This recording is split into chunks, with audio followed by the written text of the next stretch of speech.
කවුරු සාදුකාරයක් පවත්වන්න පන්සිල් සමාදන් වීමට සූදානම් වෙන්න নমස්කාරය කියන්න.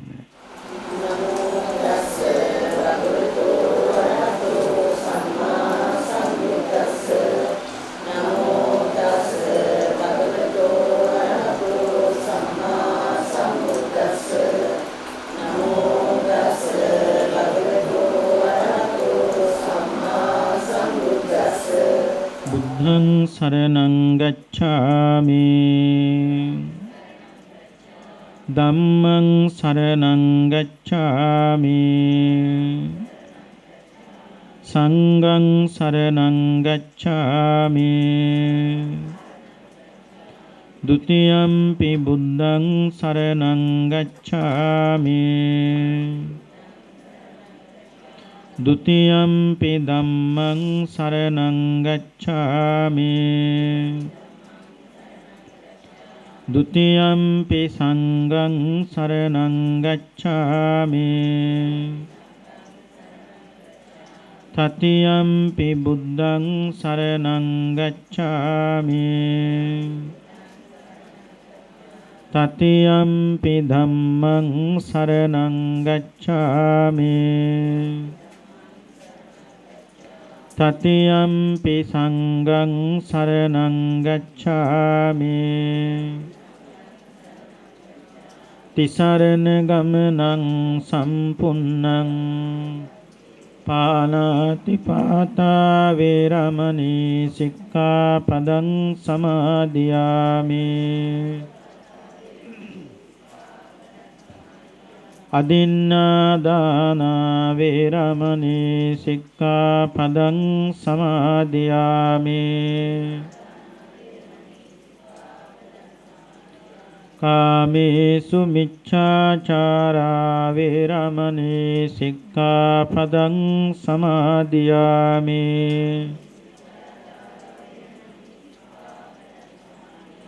මුසාවාදා වේරමණී සික්ඛාපදං සමාදියාමි සුරාමේරය මජ්ජපමා දට්ඨානා වේරමණී සික්ඛාපදං සමාදියාමි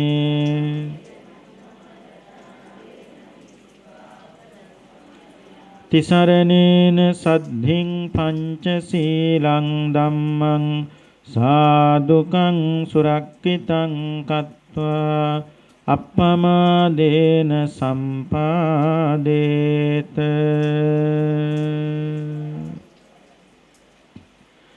සමන්ත චක්කවාලේසු අත්‍රා ගච්ඡන්තු දේවතා සද්දම්මං මුනි රාජස්ස සුනන්තු සග්ග මොක්ඛදං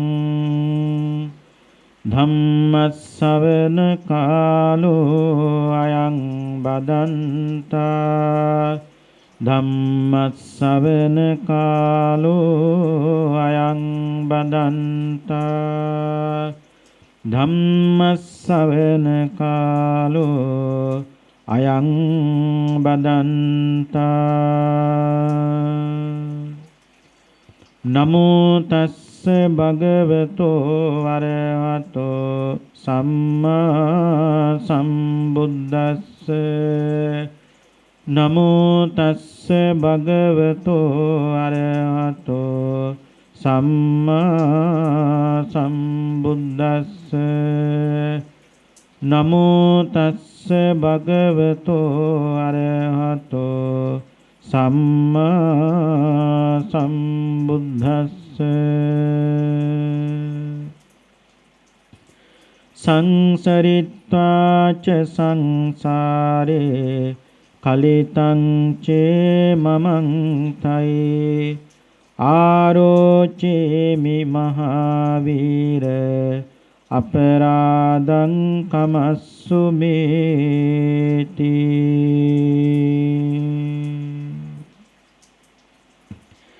ශ්‍රද්ධාවන්ත පින්නතුනි නාලනී ගී ගයනගේ අපේ ආදරණීය මෑණියන් වහන්සේ මූලික ස්ථානයේ තබාගෙන අම්මාගේ ආශිර්වාදය ඇතිව අපේ ධනුෂ්ක වල්පොල මහත්මයා පුතුණුවන් ඒ වගේම ගයානේ වල්පොල මහත්මිය දියණිය ඇතුළු කොට ඇති අම්මාගේ තාත්තාගේ දෙපාර්ශවයේම ඥාතීන් හිතයිශීන් කල්යාණ මිත්‍ර හැමදෙනා වගේම අසල්වාසී කොයි කවුරු සම්බන්ධ කරගෙන මේ උතුම් පින්කම ධර්ම දානමේ පින්කමක් ඇටියට සිද්ධ කරලා පින් අනුමෝදන් කරන්නට බලාපොරොත්තු වන්නේ මීට වසර 3කට පෙර ආතුව ජන්මාන්තර ගතවන්ටේ දුණු MDA වල්පොල අපේ ආදරණීය පියාණන් වහන්සේ අපේ නාලනී මෞතුමියගේ ආදරණීය ස්වාමි පුරුෂයාණන් මේ දරුවන්ගේ සීයා සිහිපත් කළ තාත්තට පරලෝ වශයෙන් පින් අනුමෝදන් කරන්නට සිද්ධ කරන උතුම් පින්කම අපි හැමදෙනාගේම ප්‍රාර්ථනාව MDA වල්පොල අපේ පියාණන් වහන්සේට මේ උතුම් පින අනුමෝදන් වේවා ඉක්මන් භවයකදී චතුරාර්ය සත්‍ය ධර්මයත් අවබෝධ කොටගෙන මේ ගෞතම සම්බුද්ධ ශාසනය තුලදීම නිවනින්ම නිවී සැනසේවා කියන උතුම් ප්‍රාර්ථනාව. අද පින්කම බොහෝම ලස්සනට පිළිවෙලකට මේ ධර්ම මණ්ඩපේ වුණත් తాවකාලික වුණත් බොහෝම ලස්සනට මලින් ගඳින් සුවඳින් සූදානම් කරගත්තේ ධර්මයට කරන ගරුසැලකිලි වශයෙන් පන්සලකට විහාරයකට එනවා කියන සමාන ගෞරවයක් ඇති වෙන විදියට බෞද්ධ කොට වලින් සරසලා මේ පාර බොහෝම ලස්සනට අලංකාරවත් කළේ ඒත් පින්නතුනි ධර්මයට කරන ගරුසැලකිලි වශයෙන්. ඒ නිසා පින්කමේ මූලික වශයෙන් කළ යුතු වතපිළිවෙත මනාව සම්පූර්ණ කරලා බොහෝ විය පැහැදම් කරලා තාත්ත වෙනුවෙන් සිද්ධ කරන මේ උතුම් පින්කම අපේ තුෂාර මහත්මයා කල්වේල ඇතුව කල්යාණ මිත්‍රත්වයෙන් මේ දේශනාවට දිනබකමානුවෙන් කරගත්තා. අපේ ධනුෂ්ක මහත්මයාත් තුෂාර මහත්මයාත් අපේ ගොතටුව චන්දන විහාරස්ථානයට ගිහිල්ලා දැහත් ආදී පිළිගන්වලා ශාසනික චාරිත්‍රානුකූලවත් මේ පින්කමට ආරාධනා කළා. කිසිම අඩුවක් පාඩුවක් නැහැ පින්කමේ බොහෝම ලස්සනට පිළිවෙලකට සෑම දෙයක්ම සූදානම් කරගත්තා. අපි කාටත් වඩා මේ වෙලාවේ සතුටු වෙන්නේ අපේ ආදරණීය අම්මා මෑණියන් වහන්සේ තාත්තගේ පින්කම දරුවෝ දෙන්න ඥාතීන් කවුරුත් එකතු වෙලා බොහෝම ලස්සනට සිද්ධ කළා කියලා අම්මා අප්‍රමාණ සන්තෝෂභාවයටපත් වෙනවා. ඒ නිසා සිහිපත් කළා තුෂාර මහත්මයා හාමුදුරුවනේ ඒ ඇත්තන්ගේ ඉල්ලීමක් තියෙනවා පුළුවන් නම් යශෝදරාවත නැත්නම් යශෝදරා රහත් තෙරණින් වහන්සේගේ චරිතාපදානයේ පිළිබඳව ධර්ම දේශනාවට මාතෘකාව හැටියට තබාගෙන දේශනාව සිද්ධ කරන්න පුළුවන් නම් හොඳයි කියලා මතක් කළා. ඒ අනුව පින්නතුණි අපි ධර්ම දේශනාවට මාතෘකා වශයෙන් තබා ගත්තේ යශෝදරාවත රාහුල මාතාව නැත්නම් යශෝදරා මහරහත් තෙරණින් වහන්සේගේ චරිතාපදානයේ පිළිබඳවයි. බොහෝම ලස්සන සංවේදී පින්නතුණි දේශනාවක්. යශෝදරාවත ආරම්භ වෙන්නේ පින්නතුනි මෙහෙමයි. පින්නතුට මතකයි දීපංකර බුදුහාමුදුරුවෝ එදා වැඩම කළේ රම්මකීර නගරයට. දීපංකර බුදුහාමුදුරුවෝ වඩින දවසේ පින්නතුනි මිනිස්සු පාරක් අදහද හිටියා. ඒ වෙලාවේ අපේ බුදුහාමුදුරුවෝ එතෙන්ට ගියේ සොඹේද තාපසයන් වහන්සේ හැටියට. ගිහලා මිනිස්සුන්ට කිව්ව මිනිසුනේ දීපංකර බුදුන්ට නම් පාර හදන්නේ මටත් කොටසක් දෙන්න කිව්වා. මිනිස්සු දුන්නේ හදන්න බැරි අමාරු මඩවලක්. බෑ කිව්වේ නෑ. පින්නතුනි බාරගත්තා. ඒ වුණාට පින්නතුන්ට මතකයි දීපංකර බුදුරජාණන් වහන්සේ වඩින්න කලින් ඒ මඩවගුරු හදලා ඉවර කරගන්න බැරි වුණා. කරපු දේ තමයි දීපංකර බුදුරජාණන් වහන්සේ ප්‍රදාන භික්ෂු මහා සංඝයා මාගේ පිට උඩින් වඩිනාසේක්වා කියලා මඩවගුරෙම දිගෑවුණා. දීපංකර බුදුහාමුදුරු වැඩියා. උන්වහන්සේ මතක් කළා මහණෙනි මින් එහාට එක අඩියක්වත් තියන්න එපා. ඇයි මේ මඩවගොඩේ දිගෑවී සිටින මේ උත්තමයා මෙයින් අසංඛ්‍ය හතරකොත් කල්ප ලක්ෂයක් ගියතන මතු ගෞතම නමින් බුදු වෙනවා ඒ කාන්තයි ඒ නිසා පිට උඩින් නොවඩිනසේක්වා කියලා. මේක අපි බණ පොතේ ඉගෙන ගත්තේ නියත විවරණ ලබා දීම කියලා. බුදු කෙනෙක් බුදු වෙන්නේ නොත්ත මේකට පින්නතුනි ආශිර්වාද කිරීම. මේ වෙනකොට පින්නතුනි කරුණු 8ක් සුමේ තාපසයන් වහන්සේ සම්පූර්ණ කළ තියෙන්න ඕනේ. එක මිනිස්සෙක් වෙලා උපදින්න ඕනේ. ඒක හරි. දෙක පින්නතුනි පිරිමි ආත්මභාවයක් ලබන්න ඕනේ. ඒකත් හරි. තුන මහාන වෙන්න පින් තියෙන්න ඕනේ. පින් තියෙනවා. හතර රහත් වෙන්න පින් තියෙන්න ඕනේ. ඒකටත් පින් තියෙනවා. පහ බුදු කෙනෙක් මුණ ගැහෙන්න ඕනේ. දීපංකර බුදුන් මුණ ගැහුණා. 6 භාවනා කළ අඩුමතරමේ ප්‍රථම ධානයකටවත් එන්න පුළුවන්කම තියෙන්න ඕනේ. පුළුවන්. 7 බුදු කෙනෙක් වෙනුවෙන් තමන්ගේ ජීවිතේ උනත් පූජා කරන්න චිත්ත ශක්තියක් ඇති පුජ්‍යලයක් බවට පත් වෙන්න ඕනේ. ජීවිතේ පූජා කළා. මඩවගුර. 8 දසපාරමිතා ධර්ම සම්පූර්ණ කරන්න දැඩි කැමැත්තක් ආසාවක් තියෙන්න ඕනේ. එහෙනම් මේ කරුණුවට සම්පූර්ණ වෙන්න ඕනේ කවදාටද? නියත විවන ලබනාත් මේ වෙනකොට මේ කරුණුවටම සෑම බෝසතාණන් වහන්සේ නමක්ම සම්පූර්ණ කළ තියෙන්න ඕනේ. පින්නතුනේ එදා රම්ම නගරයට රැස්වෙච්ච සියලු මිනිස්සුන්ට රජුරු නීතියක් පෙනෙවුවා. මොකද්ද නීතිය? කිසි මිනිහෙක් දීපංකර බුදුන්ට කඩවල් වලින් මල් මිලදීගෙන පූජා කිරීම සපුරා තහනම්. ගෙවල් වලින් මල් කඩාගෙන වි දීපංකර බුදුන්ට පුදන්න ඕනේ. රජාන එදා බුදුන් වඩිනම කිව්වා මිනිස්සු මල් කඩ දැම්මා. එක මිනිහෙකුටවත් රජුරුවෝ මල් කඩවල් වලින් මල් මිලදීගෙන පූජා කිරීම තහනම් කළා. මිනිස් ඔක්කොම මල් ගෙනාව ගෙවල් වලින්. එදා මල් කඩාගෙන ආපු කාන්තාවන් අතර ලස්සනම ලස්සන දුප්පත්ම දුප්පත් කාන්තාවක් සපුමල් පහකුත් අතේ තියාගෙන හිටියේ කාට පූජා කරන්නද? දීපංකර බුදුන්ට පූජා කරන්නට. සුමේද තාපසයන් වහන්සේ නියත විවරණ අරගෙන මඩවගුරෙන් නැකිට්ටා. නැකිට්ට ගමන් බැලුවේ මොකද්ද? මට බුදු වෙන්න වරම් දුන්නෝ දීපංකර බුදුන්ට පුදන්න මලක්. මලක් කඩා ගන්නවත් වෙලාවක් තිබුණේ නැහැ. මඩවගුරක් අදාද හිටියා. නමුත් මේ ලස්සන කාන්තාවගේ අතේ සපුමල් පහක් තිබුණා. මේ කාන්තාව ළඟට ඇවිල්ලා සුමේ තාපසයන් වහන්සේ අහනවා නැගණියනේ සුමිත්තා. යශෝදරාවගේ මුල්ම නම තමයි සුමිත්තා. මන්ත්‍රී දේවී නමින් ආවත් පබාවතී නමින් ආවත් එන්නේ යශෝදරාව. නම වෙනස් වුණාට කවදාවත් හිත පින්නතුනි වෙනස් වුන්නේ නැහැ. අහනවා නැගණියනි සුමිත්තා ඔය අතේ තියෙන සපමල් පහෙන් දෙකක් මට දෙන්න බැරි දෙහුව දීපංකර බුදුහාඳුරන්ට පූජා කරන්නට. ඇය අහනවා සුමේ තාපසයන් වහන්සේ මල් දුන්නොත් මට මොනවද දෙන්නේ කියලා ඇහුවා. සුමේ තාපසයන් වහන්සේ කිව්වා සුමිත්තා සපුමල් පහෙන් දෙකක් මට දුන්නොත් මං ඔබතුමිය විවාහ කරගන්නවා කිව්වා. මල් වලට කොච්චර දේවල් කරන්න පුළුවන්ද නේ? නමුත් අද මල් වලට කරපු හරිය නෙවෙයි යශෝදරා මල් වලට කළේ. සුමේ තාපසයන් වහන්සේ කිව්වා නැගණිය ඔය මල් දෙක ගන්නේ පොරොන්දු දෙකක් පිට. එක මාත් එක්ක විවාහ වෙන්න ආවට කමක් නැහැ. හැබැයි සැපනම් විඳින්න බලාගෙන එන්න එපා. දුක් විඳින්න පුළුවන් නම් මලක් දෙන්න. දෙක මගේ ප්‍රාර්ථනාවක් තියෙනවා මතු බුදු වෙන්න. ඒ බුදු වෙන්න යන ගමනේදී මට දාව නොබේ කුසේ උපදින දරුවන් පවා සමහර ආත්ම බාබල මට දන් දෙන්නත් සිද්ධ වේවි. ඒ දන් දෙනකොට දුක හොලන්න පුළුවන් නම් තව මලක් දෙන්න නැත්තම් මට සපුමල් එපා කිව්වා. සුමිත්තා නොහොත් යශෝදරාව කියනවා හිමි සඳුනේ බුදු වෙනව නම් ඕන දුකක් විඳින්නම්.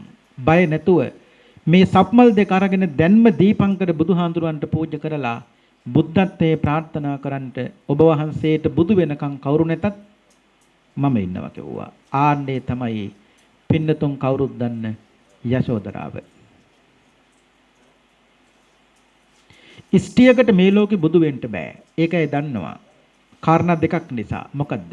එක පුරුෂයෙක් කැලෑවට ගිහිලා කරන දුෂ්කර ක්‍රියාව ඉෂ්ටියකට කරන්න බෑ. බුදු වෙන්න සතියකට හරි දෙකකට හරි අවුරුද්දකට හරි කැලෑවට යන්න ඕනේ අම්මලට බෑ. ඒක පින්නතුනි පිරිමින්ට පුළුවන්. දෙක කාන්තාවකට දුකක් ආවහම මේ කාන්තාව කරන්නේ දුකේ බැස ගන්නවා. දුකේ බැස ගන්න තාක්කල් ඉෂ්ටියකට දුක ඉක්මනට අවබෝධ වෙන්නේ නැහැ. නිවන් දකින්න බෑ කියන එක නෙවෙයි දුක ඉක්මනට අවබෝධ වෙන්නේ නැහැ. තාත්තා දුක හංගනවා. දුක කාගෙන තාත්තා ඉස්සරහට යනවා. නමුත් අම්ම කෙනෙකුට එහෙම බෑ. ওই කාරණා දෙක නිසා මතක තියාගන්න දිස්ත්‍රියකට කවදාවත් බුදු වෙන්න බෑ. මඩවගුරෙන් පටන් ගත්තු මේ ගමන දැන් යනව කොච්චර කල්ද? අසංඛ්‍ය 4කුත් කල්පලක්ෂයක්. පින්නතුන් අහලා තියෙනවා. අසංඛ්‍ය කියන්නේ ගණන් පතේ තියෙන අවසාන ගාන. 1.140ක්. ලිව්වහම අන්නේ ගානට තමයි කියන්නේ අසංඛ්‍ය. අසංඛ්‍යෙන් එහාට ගානක් නෑ. අසංඛ්‍ය ගාන හැදෙන්නේ මෙහෙමයි.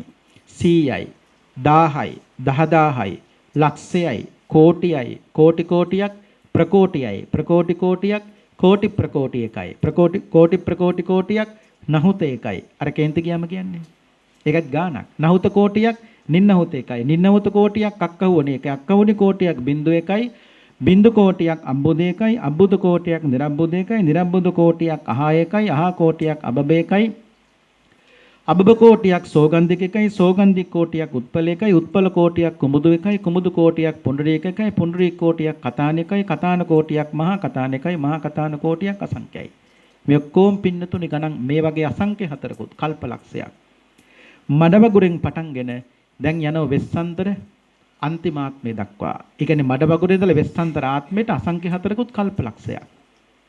හැබැයි ආත්මෙන් ආත්මෙට නම වෙනස් වුණාට ඇයගේ හිත පින්නතුනේ වෙනස් වුන්නේ නැහැ. මේ මල් දුන්නේ කාමයට නෙවෙයි. මේ මල් දුන්නේ රාගයට නෙවෙයි පින්නතුනේ මේ මල් දුන්නේ බුදු වෙනව දකින්න.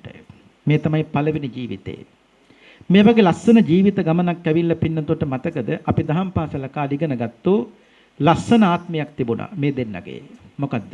ඒ මහෝෂධ පඬිත්තුමා. මහෝෂධ කියන්නේ මේ දරුවා උපන් හැටියේම අතට දුන්න මොකද්ද? සොදු හදුන් කැබැල්ලක්. සොදු හදුන් කියන්නේ මහා ඖෂධයක්. ඒ නිසා නම තිබ්බා මහෝෂධ කියලා. මහෝෂධ පඬිත්තුමා තරුණෙක් හැටියට දවසක් ඇවිදගෙන යනකොට පාරේ මේ මුණ ගැහෙන සංසාරේ ලස්සනම ලස්සන කාන්තාවක් කැඳහැලියකුත් අරගෙන යනවා කුල දෙටුවන්ට. කුල දෙටුවන් කියන්නේ දෙමව්පියන්ට. මේක දැක්ක මහෝෂධ පඬිත්තුමා මේ කාන්තාවගෙන් අහනවා නැගණියනි කොහෙද යන්නේ කියලා ඇහුවා. කුල දෙටුවන්ට කැඳ අරගෙන යනවා කිව්වා. මහෝෂධ පඬිත්තුමා කියන විහිළුවට වගේ ඔය යන තාලේ හැටියට ගියොත් නම් දෙමව්පියන්ට අදකඳ බොන්න හම්බෙන්නේ නැහැ කිව්වා. ඇයි කියලා ඇහුවා. නෑ ඉතින් ලතාවට කියලා දෙමව්පියෝ කොහොමද කැඳ බොන්නේ කියලා ඇහුවා. ඒ ගමන ඒ තරම් ලස්සන ගමනක්. කේන්ති ගන්න කිව්ව නෙවෙයි. ඇයි කියනව මොකද්ද? මහෞද්ධ පඬිත්තුමනේ. ඔයා ඔහොම කියනවා. කැඳහැලියත් අරගෙන මට දුවන්න බැරි කමක් නෑ මේ පහපාරේ. නමුත් මම ඉස්ටියක් දුවනකොට නොහොඹී කිව්වා. ඇයි කියනවා? මේ ලෝකේ මම අහලා තියෙනවා 4 දෙනෙක් ඉන්නවා දුවන්න හොඳ නැති දුවනකොට ලස්සන නැති අවලස්සන. 1 ඔටුනු බලන් රජ්ජුරුව දුවන්න හොඳ නෑ. රජ්ජුරුව දුවනකොට ලස්සන නෑනේ. 2 රජ්ජුරුවන්ගේ මංගල හස්තිය ඇතා දුවන්න හොඳ නෑ. ඇතා දුවනකොට ලස්සන නෑ. නදුංගමේ රාජා ලස්සන හිමියට යනකොට. 3 අපි හාමුදුරුවරු දුවන්න හොඳ නෑ. දිවට මොකුත් වෙන්නේ නෑ. නමුත් දුවනකොට ලස්සන නෑ. 4 ඉස්ටිය කාන්තාව දුවන්න හොඳ නෑ. කාන්තාවක් දුවනකොට නොහොඹී කිව්වා. පින්නතුට මතකයි විසාකාව. නාන්න ගී ගඟට අමෝරා වැස්සක් වැස්සා. ඔක්කොම රෙදි අරගෙන දිව්වා. කාන්තාව. නමුත් ඇය තෙමි ගියා. ඇය දැක්ක පිරිමි එදා පිරිමි මොකද්ද විසාකාවට කිව්වේ? මේ වගේ කාන්තාවක් ලද පිරිමියෙකුට කැඳක් හම්බෙන්නේ නැහැ කිව්වා. ඇයි? මා කම්මැලි කාන්තාවක් අමෝරා වැසි තෙමි යනවා. විසාකාව මිනිසුන්ට කිව්ව මොකද්ද? පිරිමින්ට කිව්ව පිරිමිනේ මතක තියාගන්න අපි කාන්තාවෝ. තෙතබරිත වස්ටෙන් කාන්තාවක් දුවනකොට කොහෙත්ම නොහොබී කිව්වා. බැස්සට කමක් නැහැ දිවිලා ගන්න පුළුවන්. බැරි වෙලාවත් මං දුවලා මගේ අතප්පයක් ගන්නොත් දෙමව්පියන්ට ගැහෙන දරුවා කොහොමද බරක් වෙනව. දෙමව්පියන්ට ගැහෙන දරුවා කොහොමද පින්නතුනි බරක් වෙනව. ඒක ඇත්ත දන්නවා. ඒ නිසා දුවනකොට නොහොබී කිව්වා. විසාකව දිවේ නැහැ. ඇයට තමයි පැහැදුනේ කවුද? ධනංජය සිටුවරයා. දිව්වේ නැහැ. නමුත් සමහර පිරිමි කිව්වේ මොකද්ද? මේ වගේ කාන්තාවක් ලද පිරිමියෙකුට කැඳක් හම්බෙන්නේ නැහැ කිව්වා. නමුත් නුවණ තියෙන පූර්ණවර්ධන කුමාරයා තමයි තෝරගත්තේ. මම තමයි මෙතන සුදුසුම කෙනා කියලා. ඒ නිසා එදා මහෝජද පඬිත්තුමා හරම කියනකොට ඇය කියනවා කාන්තාවක් නිසා කැඳ හැලියත් අරගෙන පාරේ දුවන්න බැරි ගමක් නැහැ. නමුත් මම දුවනකොට නොහොඹී කිව්වා. එතකොට මහත්මන්ද මොකද්ද මේ බැලුවේ? හැදිච්චකම තියෙනවද කියලා. කාටද? යශෝදරාවට. තාම නමවත් දන්නේ නැහැ. මහෞද පඬිතුමා කල්පනා කළා බලන්න ඕනේ මෑට බුද්ධිය තියෙනවද කියලා. අහනවා ඔච්චර හැදිච්චකමක් තියෙන වාගේ නම් මොකද්ද කියලා ඇහුවා. මෑ කියනවා වැල්වටාරම් ගොඩකින් කියනවා. මේ ලෝකේ යමෙක් ආපහු ඒ தත්ත්වයටපත් වෙන්නේ නැත්නම් ඒක තමයි මගේ නම කිව්වා. ඒ කියන්නේ බුද්ධිමත් කාන්තාවෝ නොදන්න පිරිමියෙක් නමක් ඇහුවාම එකපාරට නම කියන්නේ කිව්වත් කියන විදියක් තියෙනවා. ඒ වැල්වටාර ගොඩකින් කිව්ව මොකටවත් නෙවෙයි. ඇයි එහෙම කිව්වේ? මෙච්චර හරියකින් නම කියනකොට වැල්වටාරම් ගොඩකින් මොහුට මම කවුද කියලා තේරුම් ගන්න බුද්ධිය තියෙන්න ඕනේ. උත්තරේ කටටම දීලා මහස්ද පඬිතුමා අහන මොකද්ද? අමරා දේවිය. මේ ලෝකේ යමෙක් ආපහු ඒ தත්ත්වයටපත් වෙන්නේ නැහැ කියන්නේ ආයි මැරෙන්නේ නැහැ. ඒ කියන්නේ අමරණීයයි. එතකොට දැනගත්තා වෙන කවුරුවත් නෙවෙයි මේ මම හොයන අමරා දේවියයි. උත්තරේ කටටම දීලා අමරා දේවිය අම්මටයි තාත්තටයි කැඳරගෙන යන්නේ. එතකොට අය දැනගත්තා මගේ නම දැනගත්තා කියලා. අමරා දේවිය දැන් අම්මට තාත්තටයි කැඳරගෙන යන්නේ. නොබේ තාත්තා මොනවද කරන්නේ? අමරා දේවිය කිව්වා මගේ තාත්තා එක දෙකක් කරනවා කිව්වා. නැත්තම් මගේ තාත්තා එක දෙක කරනවා කිව්වා. මහත් පඬිතුමා කල්පනා කළා එහෙනම් තාත්තා වැඩ කරන්නේ නැත්තේ කුඹරක වෙන්නේ නැති. ඇයි? හානකොට නගුලෙන් උඩින පස්පෙඩල්ල ආපහු වතුරට වැටෙනකොට වැටෙන්නේ එක පස්පෙඩල්ල දෙකට කැඩෙනවා. නැත්තම් කියන්නේ තාත්තා කුඹරට කරනවා කියලා. ඔච්චර හරියක් කියන්න ඕනේ. ආයිමත් අහනවා. උත්තරේ කටම දීලා අහනවා තාත්තගේ ඔය කියන කුඹුර කොහෙද ඇහුවා තියෙන්නේ? ඇයි කියනවා මේ ලෝකේ යමෙක් තාත්තේ කුඹුර ගාවට ගියාට පස්සේ ආපහු කවදාවත් එතනින් එන්නේ නතර වෙන අන්තිම තැන එතනයි කුඹුර තියෙන්නේ. එතන සුසානයයි. නැත්තම් කියන්න තිබුණේ තාත්තා කුඹුර තියෙන සෝම්පෙට්ටිනියක් ගාව කියලා. තාත්තා කුඹුර තියෙන කොහෙද ඇහුවම කිව්වේ මේ ලෝකේ යමෙක් කවදාවත් තාත්තා කුඹුර ගාවට ගියාට පස්සේ ආපහු එතනින් එන්නේ නතර වෙන අන්තිම එතන තියෙන්නේ සුසානයයි. ආයිමත් අහනවා. දැන් අම්මටයි තාත්තටයි කැඳ දීලා නුඹ ආපහු ගෙදර යනවද කියලා ඇහුවා. ගෙදර එනවද කියලා ඇහුවා. ඒ කියනවා අඩුනොත් ගෙදර යනවා වැඩිනොත් ගෙදර යන්නේ නැහැ කිව්වා. ඇයි? ඒ වෙනකොට වැහි බලාකුලක් අහසේ උඩහට වහින්න වගේ. ඒ කිව්වේ උඩහට වැස්සොත් මේ ගඟේ වතුර වැඩි වෙනවා.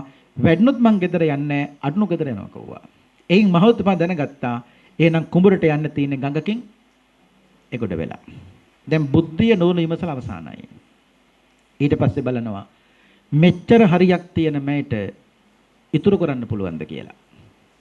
මේ මුකුත් නෙවෙයි මේ කියන්නේ යුග ජීවිතයකට අවශ්‍ය කරන ටිකක්. මේ ගමන යන්න එපා දැන්.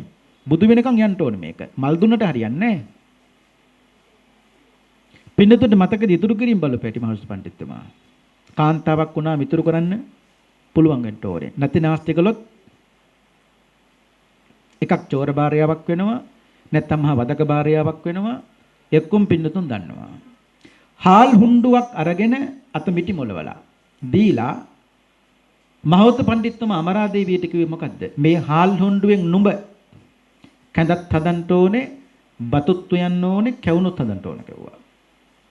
අමරා දේවිය මේ හාල් හුණ්ඩුව දැම්ම කුල්ලට දාලා පෙළුවා. පොළනකොට කුල්ලේ අගේතර වුණා හොඳ හාල් ටික. කුල්ලේ මැදිතර වුණා සුන් සහල් ටික. කුල්ලෙන් පොළනකොට මිවට වැටුණා කුඩු සහල් ටික.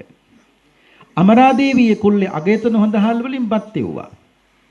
කුල්ලේ මැදේතර සුන් සහල් වලින් කැඳ හැදුවා. කුල්ලෙන් පොළනකොට මිවට වැටෙන කුඩු සහල් වලින් කැවුනුත් හැදුවා. මහෞද පඬිතුමා කල්පනා කළා ඉස්ටියකට හාල් හුණ්ඩුවෙන් මෙච්චර හරියක් කරන්න පුළුවන් නම් මීට වැඩි යම ලැබුණොත් මේට වැඩි ඉතුරු කරන්න පුළුවන්. ඒ නිසා මතක තියාගන්න ඉස්ටියක් වුණා මිතුරු කරන්නට ඒක ලෝභකම නෙවෙයි. ඉතුරු කිරීම ලෝභකම දෙකක් මතක තියාගන්න. ඒක ලෝභකම නෙවෙයි. ලැබෙන දේ ඉතුරු කරන්න පින්නතුනි පුළුවන්කම තියෙන්න ඕනේ. දැන් ඉතුරු කරන්න පුළුවන්. ඊට පස්සේ බැලුවා මේ මොනව තිබුණත් වැඩක් නෑ ඉවසන්න බැරි නා. මතකයි ඉතුරු ඉවසීම් බලපු හැටි. පින්නතුනේ අමරා දේවිය කුල්ලේ අගයතුන හොඳ හාල් වලින් බත් උයලා මහසුත පඬිත්තුමාට පිළිගන්නවා. එක බත් කටයි මහසුත පඬිත්තුමා කෑවේ. අමරාදී විස්සරාම තු කියලා කියලා ගැහුවා. ඇයි රස නැද්ද කියලා ඇහුවා. මෙහෙමද බත් උයන්නේ කියලා ඇහුවා. අද වගේ මේ පුළුවන් නම් කන්න බැරන නිකන් ඉන්නෝ ඒව නැහැ. දැන් කියන්නත් බෑ මොකද මල් දෙක ගන්න කලින්ම කිව්වා මාත් එක්ක ආවට කමක් නැහැ හැබැයි සැපනම් විඳින්න බලාගෙන එන්න එපා මාත් එක්ක ආවොත් විඳින්න වෙන්නේ දුකම තමයි කිව්වා. ඒ කිව්වනේ කමක් නැහැ බුදු වෙනවනම් මට ඕන දෙයක් කිව්වා. ඊට පස්සේ කො මම කැඳ හැදුව පිළිගන්නන්න. හා පින්නතුනි ඒකෙත් එක උගුරයි බිව්වේ. ඒකත් මහසුත පඬිත්තුමා අමරාදී විස්සරාම තු කියලා කියලා ගැහුවා. ඒ රස නැද්ද කියලා ඇහුවා. මෙහෙමද කැඳ හදන්නේ කියලා ඇහුවා. රස නැතුව නෙවෙයි. ඊට පස්සේ කො මං කැවුමක් ඇදුව පිළිගන්නන්නම්. හා පින්නතුනි ඒකෙත් එක කටයි කෑවේ. අමරාදී විස්සරාම ඒක තු කියලා කියලා ගැහුවා. රස නැද්ද මෙහෙමද කැවුම් හදන්නේ කියලා ඇහුවා. අන්තිමට කිව්වා අමරාදේවිය නුඹට උයන්න බෑ කිව්වා. උයා ගන්නවත් බැරි ගැහණියකගෙන් ජීවිතයක් ගෙවන්න බෑ. නිකන් තම්බන එක නෙවෙයි රසට යන්න පුළුවන්කම තියෙන නුඹට උයන්න බෑ. ඒ නිසා බිම දන ගහනවා කිව්වා. පින්නතුන් දෙතන මෙති උයලක් දීලා කන්නක් දීලා අතටක් දීලා කරගත්තු හරියක් කියලා. නෑ පින්නතුනි මතක තියාගන්න මේ තමයි තන තෝරගත්තු පින්නතුනි හිටපදනම දනගව යශෝදරාව. ඊට පස්සේ මෙතන නෙවෙයි අර ගිනි ගහන හත් දව්වේ කෂ්ට කාස්ට කියලා දන ගහනවා කිව්වා. පින්නතුනි යශෝදරාව ගිනි ගහන හත් දව්වේ දන ගැහුවා. සෑහෙන වෙලාවක් අවුවේ තියලා මහෝජත පඬිත්තුමා අමරාදේවියට කතා කළා. කතා කළා කිව්වා මේසා විශාල දුකක් දුන්නේ වෙන මොහොකටවත් නෙවෙයි. නැගණිය මතක තියාගන්න මම බැලුවේ බුදු වෙනකන් මාත් එක්ක මේ ගමන යන්න පුළුවන්ද කියලා. නුඹට හැදිච්චකම තියෙනවා. අච්චර කියලත් මහපාරේ කැඳි හැලි අරගෙන දිව්වේ නෑ නුඹ. ඊට පස්සේ මම බැලුවා ඉතුරු කරන්න පුළුවන්ද? නුඹට ඉතුරු කරන්න පුළුවන්. ඊට පස්සේ මම බැලුවා නුඹට ඉවසන්න පුළුවන්ද කියලා. නුඹට ඉවසන්න පුළුවන්. යුග ජීවිතයකට අවශ්‍ය කරන කාරණා තුනක් මතක තියාගන්න. 1 දුක් විඳින්න පුළුවන්කම තියෙන්න ඕනේ. 2 ඉතුරු කරන්න පුළුවන්කම තියෙන්න ඕනේ. 3 අන්න හරි ඉවසන්න පුළුවන්කම තියෙන්න ඕනේ. ඔය ඇත්තන්ට ඕතරම් අද්දකින් තියෙනවා. ඔය ටික තියෙනම නම් මතක තියාගන්න ඔය ඇත්තන්ට එකෙන් දෙකෙන් නෙවෙයි නිවන් දකිනකම් ගමනක් යන්න පුළුවන්. ඔය මොන සුරංගනාලෝ කතාගෙන මිනිස්සු එකතු වුණත් කසාද බදින්න කලින් අපි බැන්දට පස්සේ මොන දුක ආවත් ලුණුයි බතුයි හරි කමක් නැහැ කාලා ජීවත් වෙමු කියලා බැන්දට පස්සෙත් ඒවා තියෙන්න ඕනේ. සමහර මිනිස්සු රාගයට මල් දෙනවා. කාමයට මල් දෙනවා. ඒ කියන්නේ විවාහ වෙන්න කලින් එකක් කියනවා. විවාහ වුණාට පස්සේ පින්නතුනි වෙනස් වෙන මිනිස්සු. ඒක නිවසල තියෙන්නේ මොකේ මුවාවෙන්ද? රාගේ මුවාවෙන්. වංචනික රාගයක් ඒක. වංචනික රාගය කරන්න බෑ. පුළුවන්. ඇයි පින්නතුනි මිනිස්සුන්ට මිනිස්සුගේ කායික වශයෙන් රාගේ කරමුණු ඉෂ්ට වෙනකම් මිනිස්සුන්ට මිනිස්සු හොඳයි. ඊට පස්සේ මිනිස්සුන්ට මිනිස්සු වෙන නෑ. ඊට පස්සේ ප්‍රශ්න. නමුත් මේ දෙන්න අතර කවදාවත් ප්‍රශ්නයක් තිබුණා නෑ. එහෙනම් යශෝදරාව මල් දුන්නේ කාමයටද? නෑ. ඒට ඕනකම තිබුණේ තමන්ගේ සාමිය බුදුන දකින්න. මේව නිකන් කියාගෙන ගියාට මතක තියාගන්න ලොකු අර්ථ පින්නතුනි මේවයි තියෙනවා. ඒ කියන්නේ මිනිස්සු අදත් සමහරු මල් දෙනවා. ඒක නෙවෙයි සෑහෙන මල් දෙනවා. ඒ සමහරු මල් දෙන්නේ කාමයට. සමහරු මල් දෙන රාගයට. දුන්න මල් ඊට පස්සේ වෙන්න දෙකම දේ තමයි තමන්ගේ කායික රාගික වශයෙන් අරමුණිෂ්ඨ කරගත්තට පස්සේ මිනිස්සුන්ට මිනිස්සු වෙනක් නැහැ. ඊට පස්සේ ප්‍රශ්න. ඇයි? ඒ එකතු වෙන එකේ අරමුණ හොඳ නැහැ. ඒ සමතක යුග ජීවිතයක දෙන්නේ එකතු වෙන්න ඕනේ පින්කම් වලට. එතන තමයි දෙන්නට ඉක්මනින් සංසාර දුක පින්නතුනි මහත්යට පින් කරන්න බෑ හොඳ නෝන කෙනෙක් හම්බුනේ නැත්තම්. නෝනට හොඳට පින් කරන්න බෑ හොඳ මහත්යෙක් හම්බුනේ නැත්තම්. කතාවටත් කියන්නේ දියුණු වෙන ඕන පිරිමියෙකුගේ පිටිපස්සින්නේ කාන්තාවක්. ඒ සමතක තියාගන්න බුදු වෙන්න. සිද්ධාර්ථ ගෞතමයන් වහන්සේට වැඩි දුක් විඳේ කවුද? යශෝදරාව. පින්නතුනි ඇය ඒ දුක විඳපු නිසා තමයි අසංඛ්‍ය 4කුත් කල්පලක්ෂයක් වැනි අඩුම කාලයකින් සිද්ධාර්ථ ගෞතමයන් වහන්සේට පින්නතුනි බුදු වෙන්න පුළුවන්කම ලැබුණේ. මේ ලස්සන ආත්ම භාව බොහෝ ප්‍රමාණයක් පහු කළ පින්නතුට මතකද වෙස්සන්තර ආත්මිනුත් අයින් වෙලා මහා මායාදේවිය කුස ඉපදුනා. නිකන් නෙවෙයි පංචමහා විලෝකනයක් බලලා පස්මහා බැලුම් බලලා. අපි කාලේ දීපේ දේශයේ කුලේ මව කියන්නේ ලේසි අර්ථය ගත්තාම ගැඹුරුයි පින්නතුන් දන්නවා. කාලය බලනවා කියන්නේ මනුස්ස ලෝක මිනිස්සුන්ට කොච්චර කාලයක් ආයුෂ තේල් බැලුවා. එතකොට තියෙන්න ඕනේ 100ට වැඩිුණු ලක්ෂයට අඩුණුත් තියෙන්න ඕනේ. දැන් හරි 100ට වැඩිින් 120යි. කාලේ හරි දෙක දීපේ බැලුවා. දීපේ බලනවා කියන්නේ දීපේක නටනේ මොන නටේද මං උපදින්න ඕනේ. ජම්බුත් දීපේ හේතුව තමයි දඹදිවම් බුදුරු පහළ වෙන හේතුව පින්නතුන් දන්නවා. ලස්සන මිනිස්සු ඉන්න එකම රට ඉන්දියාව. අවලස්සන මිනිස්සුත් ඉන්දියාවේ. දුක් විඳින මිනිස්සු, සල්ලි තියෙන මිනිස්සු, සැප විඳින මිනිස්සු, දුක සැප ලස්සන අවලස්සන දුප්පත් පොහොසත් මේ අන්ත දෙක නොවෙනස්ව තියෙන එකම රටක් තියෙනම් කොහෙද? ඉන්දියාව. බණ කියන්න හරි ලෙහෙසි. ඇයි? දුකක් ගැන කියනකොට දුක් විඳින මිනිස්සු පේන්නේ ඉන්නවා. සැපක් ගැන කියනකොට සැප විඳින මිනිස්සු පේන්නේ ඉන්නවා. මතක තියාගන්න බුදු කෙනෙක් පහළ වෙලා දුකක් ගැන කොච්චර බණ කිව්වත් මිනිස්සුන්ට වැඩක් නැහැ. දුක් විඳින මිනිහෙක් පේන්න නැත්තම් මිනිස්සු ඒ දහම පිළිගන්න. අද ඉන්දියාවේ කිලෝමීටර් 2-3ක් නිකන් පයින් ඇවිදගෙන ගියොත් මහල්ලෙක් අනිවාර්යෙන් හම්බ වෙනවා. ලෙඩෙක් අනිවාර්යෙන් හම්බ වෙනවා. පැවිද්දෙක් අනිවාර්යෙන් මලමිනියෙකුත් හම්බ වෙනවා. ඉන්දියාවේ කිලෝමීටර් 2-3ක් නිකන් පයින් ඇවිදගෙන යන්න පින්නතුනි ඔය හතරම දකින්න පුළුවන්. ඒ තරම් ජනග්‍රහණය. ඒ කියන්නේ ඒ தත්ත්වය ප්‍රකටව අදත් ඉන්දියාවේ දකින්න තියෙනවා.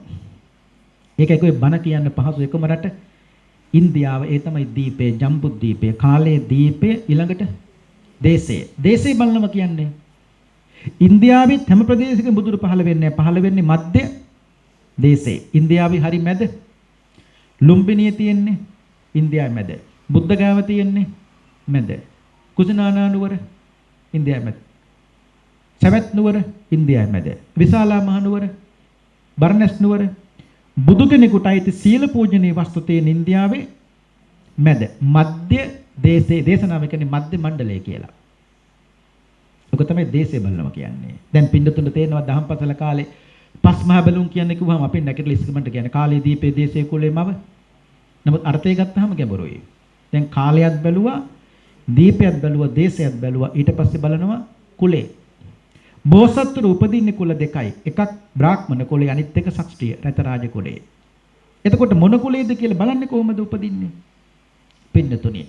බමුණන් එදාට රජවරුන්ට වදිනම නම් රාජ කුලේ තමයි එදාට උසස් කුලේ. රජවරු බමුණන්ට වදිනම නම් බමුණු කුලේ තමයි එදාට උසස් කුලේ. නමුත් අපේ සිද්ධාර්ථ මහ බෝසතාණන් වහන්සේ වෙස්සන්තර අන්තිමාත්මෙන් අයින් වෙලා අම්මේ කුසට එන්න කලින් බැලුවේ කුලේ මොකද්ද කියලා බලනකොට පින්නතුණි මෙන්න බමුණු වඳිනවා කාටද? රජවරුන්ට. එහෙනම් මං උපදින්න ඕනේ මොන කුලේද? රාජ කුලේ, ශාස්ත්‍රීය කුලේ. රාජ කුලේ ඉපදිලා රාය සම්පත් භුක්ති විඳලා රාජ සම්පත් අතහැරලා ගිහිල්ලා බුදුනොත් විතරයි මිනිස්සුමාව ගණන් ගන්නෙ. පින්නතුන් හැමෝම දන්නවා දුප්පත් කුලවල බෝසත්තුරු ඉපදුනත් බුදු උනත් කවුරුවක්වත් ගණන් ගන්නෑ. ලෝකේ දාට මතයක් හදන මොකක්වත් නැති අය තමයි බුදු වෙන්නේ. එතකොට තීන තෙන් ගිහිල්ලා බුදු නම් මොකද්ද මිනිස්සු හිතන්නේ?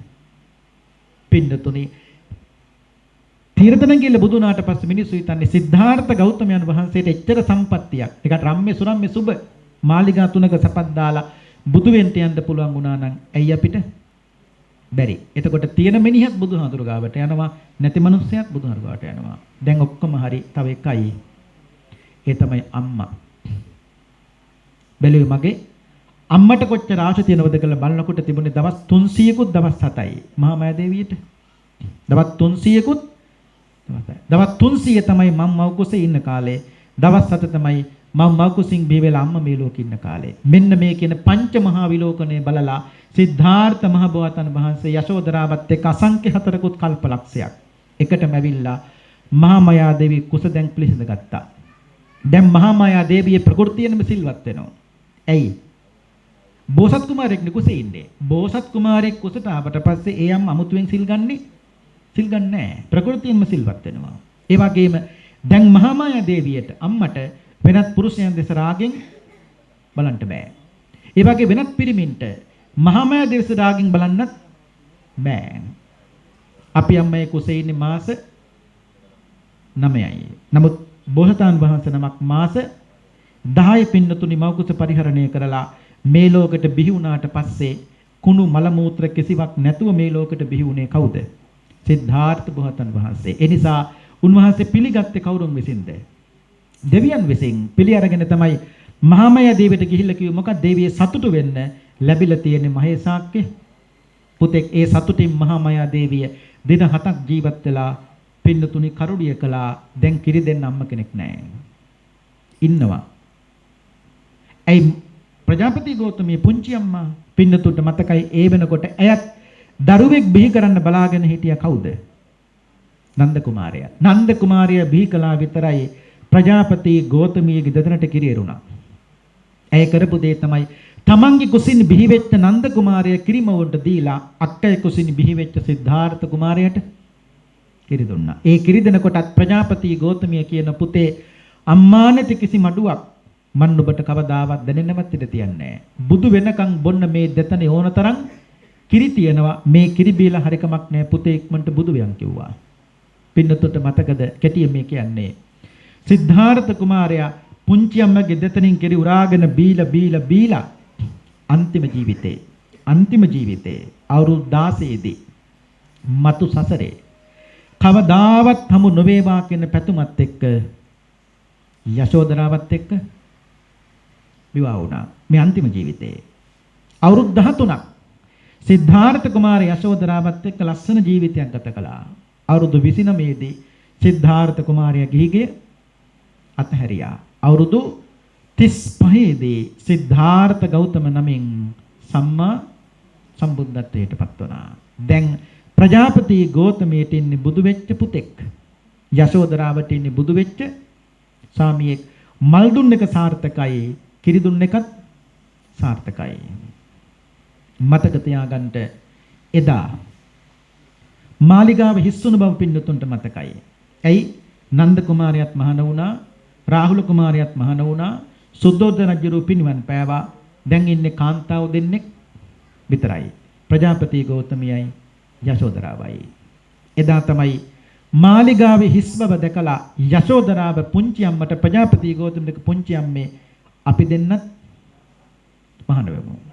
පුංචි අම්ම මහනවා. දැන් කවුද මහානකම ඉල්ලන්නේ? තාම අපිට මහානකමක් දීලා නැහනේ. මම ඉල්ලන්නම්. ඔයා කොහොමද ඉල්ලන්නේ? ඇයි මගේ ස්වාමියනේ බුදු උනේ? ප්‍රජාපති ගෞතමිය කියනවා මේ යශෝදරාවනේ.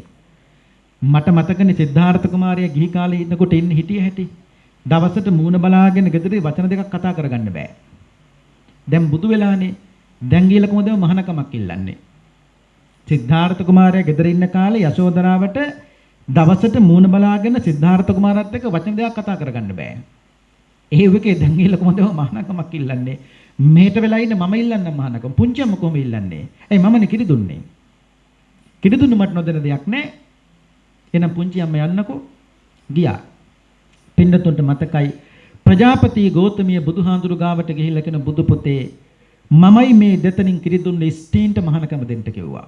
බුදුහාඳුරු කෝ බෑ. පුංචි අම්මා කිරි වෙනයි මහානකම වෙනයි කිව්වා. ගෙදර ආවා.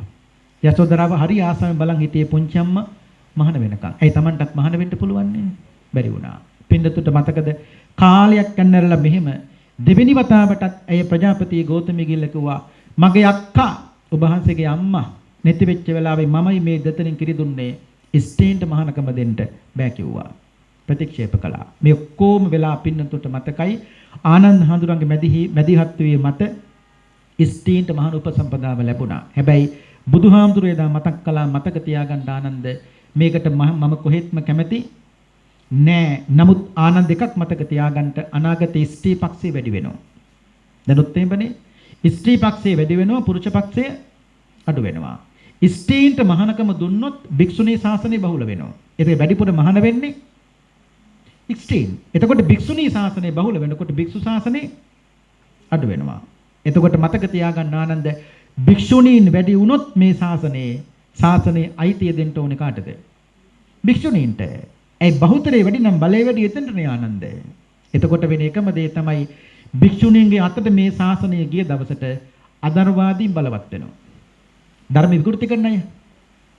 භික්ෂූන්ගේ අතේ මේක තියෙනකන් ශාසනය ධර්ම විකෘති කරන්න ලේසි වෙන්නේ නෑ. විකෘති කළත් භික්ෂූන් නැගී හිටිනවා. නමුත් භික්ෂුණීන්ගේ අතර ශාසනය ගිය දවසට මතක තියාගන්න සද්ධර්ම විකෘති කරන පිරිස වැඩි වෙනවා. ඇයි? ඒත් දන්නවා ඉස්තේ දැන් කොතනක් දුර්වලයි. දැන් ශාසනය ඇති තියෙන්නේ භික්ෂුණීන්ගේ අතේ. ඉතින් දැන් ධර්ම විකෘති කරන්න හොඳ කාලය ඉක්මනට සද්ධර්ම විකෘති කරනවා. එදාට භික්ෂුණී නැගී හිටින්නේ නෑ. දුර්වලයිනේ. මේක ලස්සන දහමක්. ඒ සානන්ද ඉස්තේන්ට මහානකම දෙන්න බෑ. අන්තිමට බුදුහාඳුරු මතක් කළා. ගරුදර මට පිළිගන්න පුළුවන් නම් ඒකම තමයි මහානකම ඉස්තේන්ට. ඒකම තමයි උපසම්පදාව.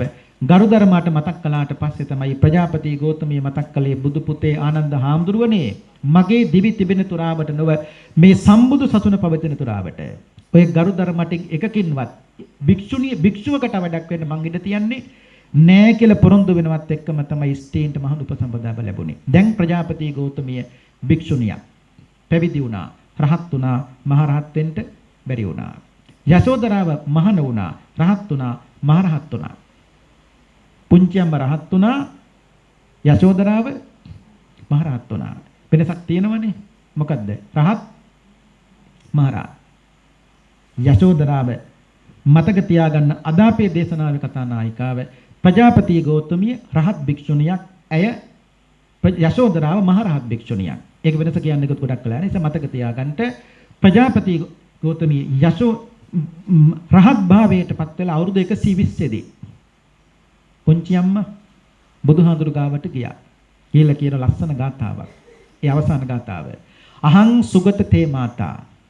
මම ඔබ වහන්සේගේ අම්මා.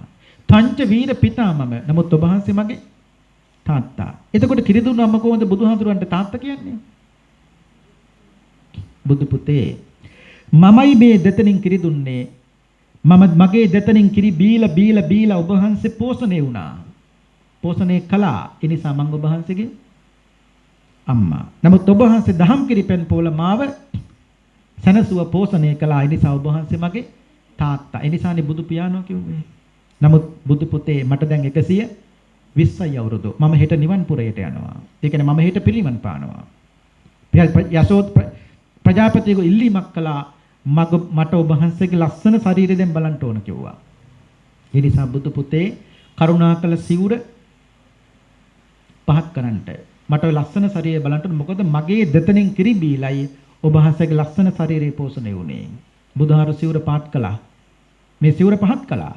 බුදුහාමුදුරුවෝ සිවුර පහත් කළා විතරයි රන්වන් පාට රන් කඳක්වන් බබලන තථාගතයන් වහන්සේගේ බුදු සිරුර බලන් ඉඳලා ප්‍රජාපති ගෞතමී කියන බුදු පුතේ මේ බුදු සිරුර මේ තරම් රත්තරන් පාට වෙන්න මගෙන් බීපි කිරි මොන තරම් රත්තරන් පාට වෙන්නේ නැද්ද ඇහුවා. අද තමයි මට වැටහෙන්නේ බීලා තියෙන නිකන් කිරි නෙවෙයි රත්තරන් පාට කිරි. රන් කිරි නොබිව්වා නම් පුතේ මේ ශරීරයේ මේ තරම් රත්තරන් පාට වෙන්න විදියක් නැහැ. දැන් සිවුර පොරව ගන්නට තව කිල්ලීමක් තියෙනවා.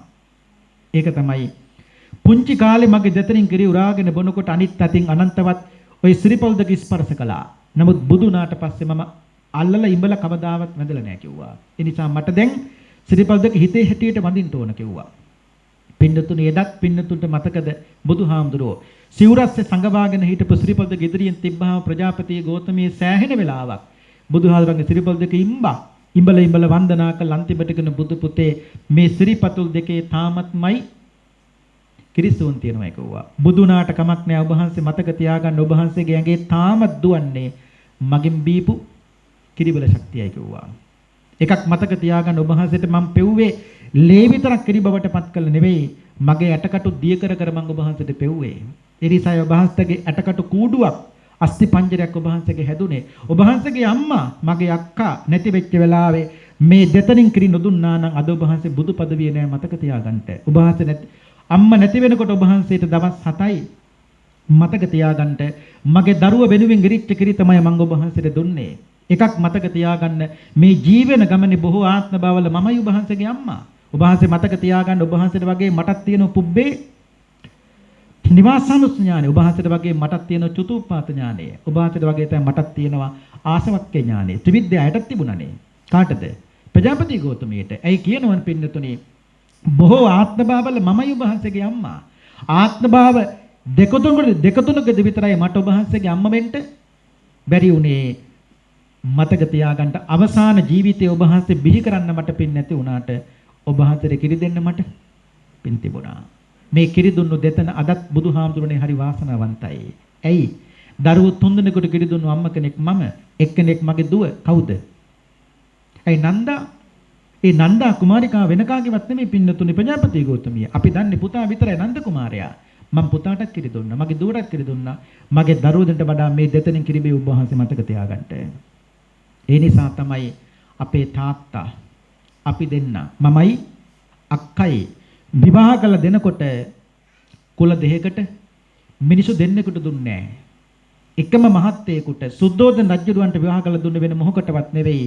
ඔබ වහන්සේට කවදා හෝ දවසක වෙනස්කමක් කරයි පුංචි අම්මා කියලා. නෑ. බුදුහාන්නේ මතක තියාගන්න මමයි පුංචි අම්මා, මමයි අම්මා, බොහෝ ආත්මවල මමයි ඔබ වහන්සේගේ අම්මා.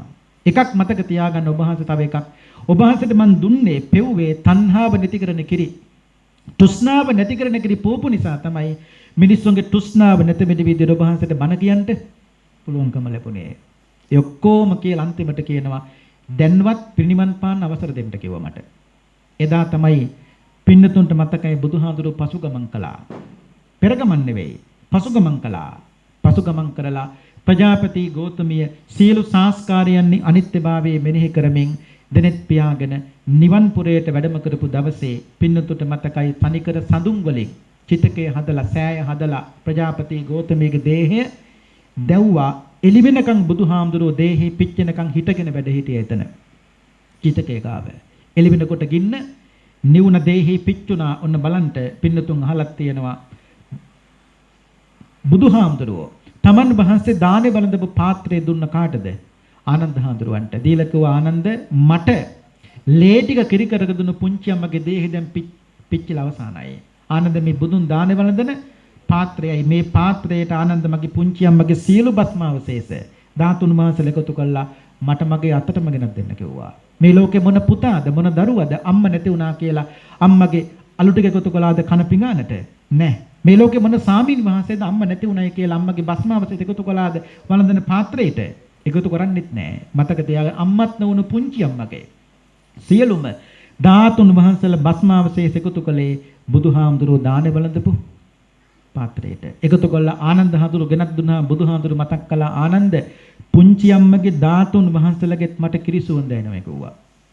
පුංචි අම්මගේ ධාතුන් වහන්සේලාගෙත් මට කිරිසුවඳ එනවා කිව්වා. අම්මා ළඟ තියෙන සුවඳ තාත්තා ළඟ තියෙන පින්නතුනේ සුවඳක්. කොහොම හරි බුදුහාමුදුරු ලිච්ඡවීන්ට මතක් කළා සියලුම ධාතුන් වහන්සේලා තන්පත් කළ එකම එක දාගැබක් චෛත්‍යයක් හදන්න වෙන මොහොකටවත් නෙවෙයි ධාතුන් වහන්සේලා තන්පත් කරන පුංචි අම්මගේ අනාගතයේ මිනිස්සු වන්දනා කරાવી බුදුන්ටත් කිරි දුන්නු පුංචි අම්මගේ ධාතුන් වහන්සේලා තන්පත් කළ ඉතිකල මහසයයි කියලා බොහොම ගෞරවයෙන් වන්දනා කළා පිං සිද්ධ කරගනී. ඇය නිවන් පුරයට වැඩම කළා. දැන් මතක තියාගන්න දැන් යශෝදරාවට අවුරුදු 78යි. යශෝදරාවට අවුරුදු 78යි. ඇය මහරහත් වුණා.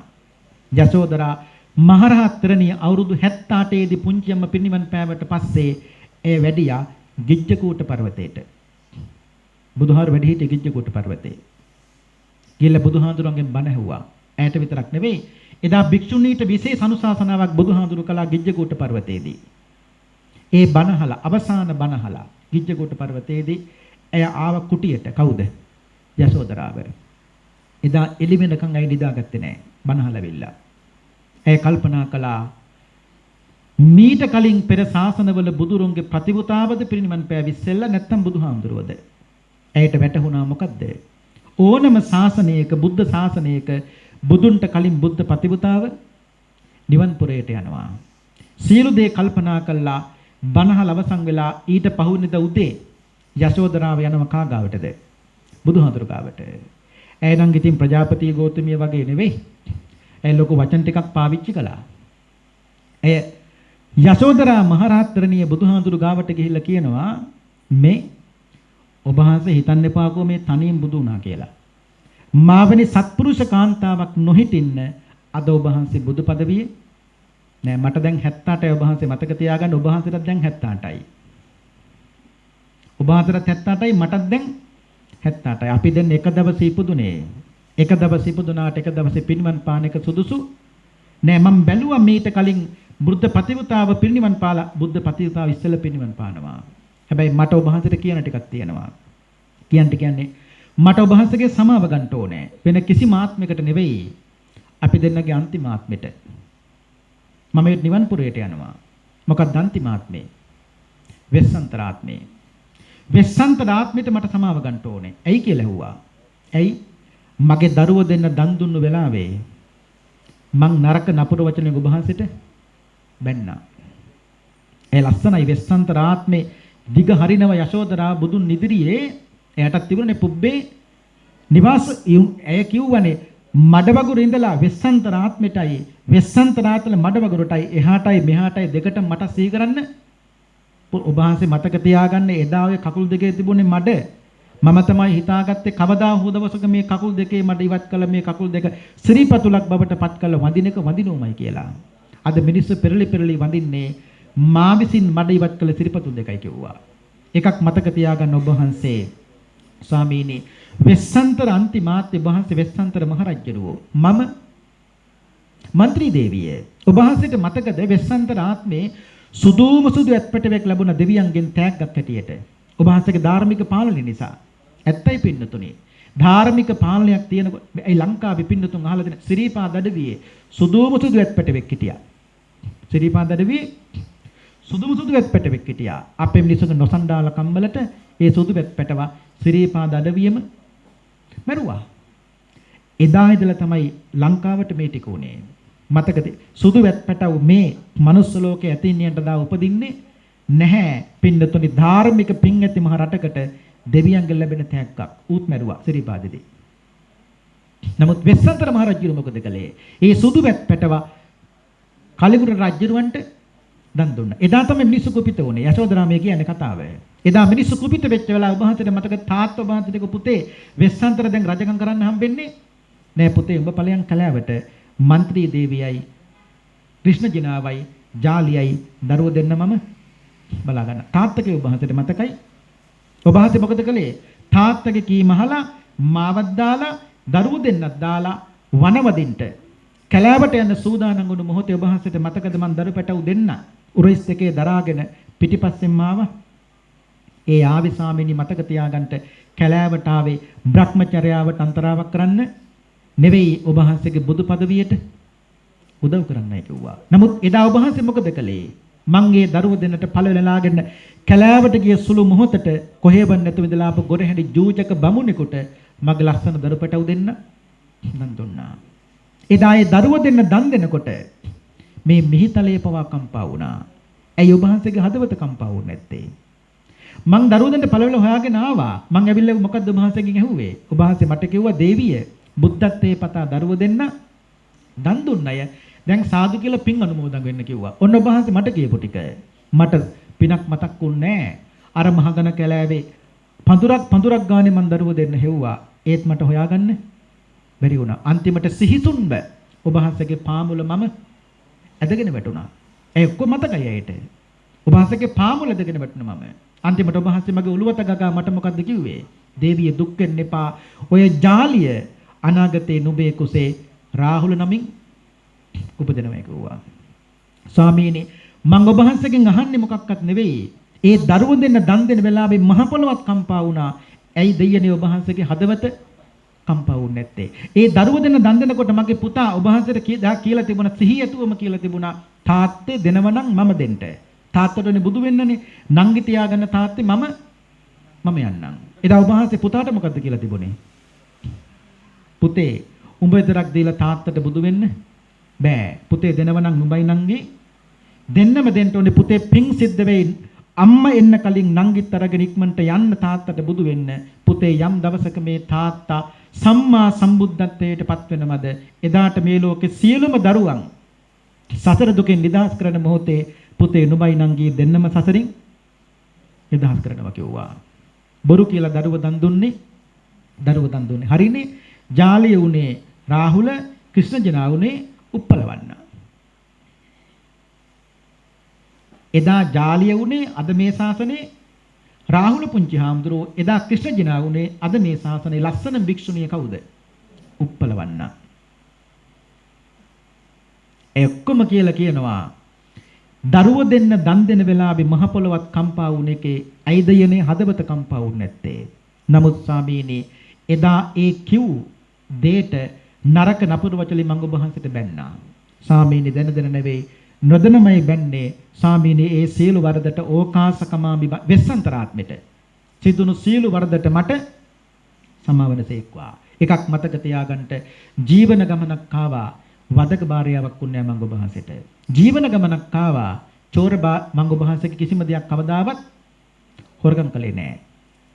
මතක තියාගන්න මම මාතු බරියා අම්ම කෙනෙක් වගේ ඔබ වහන්සේත් එක්ක ආවේ. බගිනි බරියා සහෝදරියක් වගේ යෙහෙලියක් වගේ දාසි බරියා දාසියක් වගේ මං ඔබ වහන්සේත් එක්ක මේ ගමන ආවේ. එක මාත්මයකට මං ඔබ වහන්සේට වද දුන්නේ නෑ. එක මාත්මයකවත් ඔබ වහන්සේගේ දියක් කවදාවත් හොරකම් කළෙත් නෑ කිව්වා. සත්තබරියා සූත්‍රේ එය ඒ සියලු දේත් පින්නතුනි මතක් කරලා කියනවා දැන් මට නිවන් පුරයට යන්න අවසර දෙන්න. අන්නේ වෙලාවේ තමයි බුදුහාමුදුරුවෝ යශෝදරාවට මතක් කළේ මොකද්ද? යශෝදරාවෙනි පිරිනිවන් පාන නම් සූදානම නිකන් පිරිනිවන් පාන්න එපා. කුමන හෝ පෙළහරක් ප්‍රාතිහාරයක් පාලා පිරිනිවන් පාන්න. මොකද මිනිස්සු බලන් ඉන්නවා රාහුල කුමාරයාගේ අම්මා කවුද කියලා. මිනිස්සු අහනවා රාහුලගේ අම්මකෝ කියලා. ඇයි පින්නතුනි පැවිදි වුණත් හරි පුතු මව් කෙරෙහි මතක තියාගන්න කිසිම සෙනෙහසක් කොතනකවත් නැහැ. ඒ කියන්නේ පැවිදි වුණියම් කාර්ය සඳහාද රාහුල කුමාරයා කවදාවත් අම්ම හොයාගෙන ගියේ නැහැ. යශෝදරාව කවදාවත් රාහුල පුංචි හාමුදුරුවෝ හොයාගෙන ආවෙත් නැහැ. එන මිනිස්සු අහනවා මොකද්ද? රාහුල පුංචි හාමුදුරන්ගේ අම්මකෝ කියලා. ඇයි යශෝදරාවට කලින් රාහුල පුංචි හාමුදුරුවෝ අවුරුදු 55 දී තවුසා දිව්‍ය ලෝකෙදී පිරිනිවන් පෑවා. එදා තමයි මිනිස්සු හැබැයි රාහුල පුංචි හාමුදුරන්ගේ අම්මකෝ එදා බුදුහාමුදුරුවෝ මතක් කළ අවසාන මොහොතේ එදා ඉඳලා මිනිස්සු මගෙන් අහනවා රාහුලගේ අම්මකෝ කියලා. දැන් මිනිස්සුන්ට කියන්න යශෝදරාවෙනි මමයි රාහුලගේ අම්මා කියලා. රාහුලගේ අම්මා කියලා පිරිනිවන් පාන්න මට ඇති කිව්වා බුදුහාමුදුරුවෝ කිව්වේ.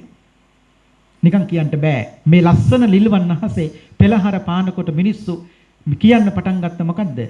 බුදුන් අදත් පෙළහර පෑවා කිව්වා. අන්න එතකොට තමයි යශෝදරා මතක් කළේ මේ බුදුන්ගේ ප්‍රාතිහාරය නොව මේ බුදුන්ගේ ප්‍රතිපදාවගේ ප්‍රාතිහාරය මිනිසුනේ මම තමයි රාහුල පුංචි හාමුදුරන්ගේ අම්මා. මම තමයි රාහුල මාතාවෝ. තව ගොඩාක් කියනවා. මම තමයි බුද්ධ ප්‍රතිපදාවෝ. මම අද නිවන් පුරයට යනවා කිව්වා. එදා ඒ පෙළහර බුදු වසරිය දැකලා පිරිමි කෙනෙක් හිටියනම් ප්‍රාර්ථනා කළාලු හැම පිරිමියෙක්ම මොකද්ද?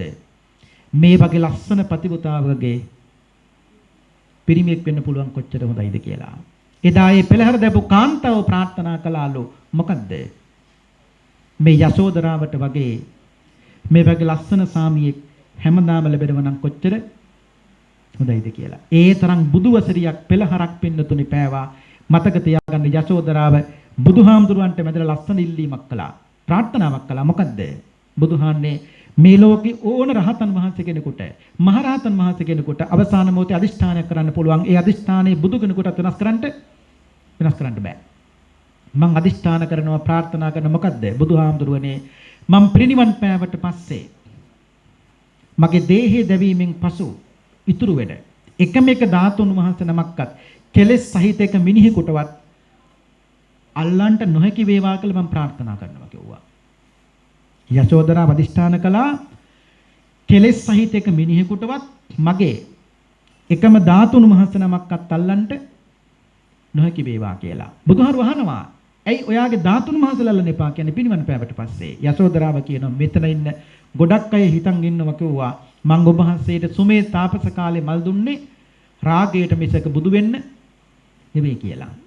රාගයට මල් දුන්නා නම් මතක තියාගන්න බුදුහාමුදුරුවනේ එක්කෙනෙකුටවත් කෙලෙස් සහිත එක මිනිහෙකුටවත් මගේ ධාතුන් වහන්සේලා අල්ලන්න නැති වෙන්න ඕනේ. මම රාගයට මල් දුන්න කෙනෙක් නෙවෙයි ඒ බව ඔප්පු කරන්න ඕනේ මට.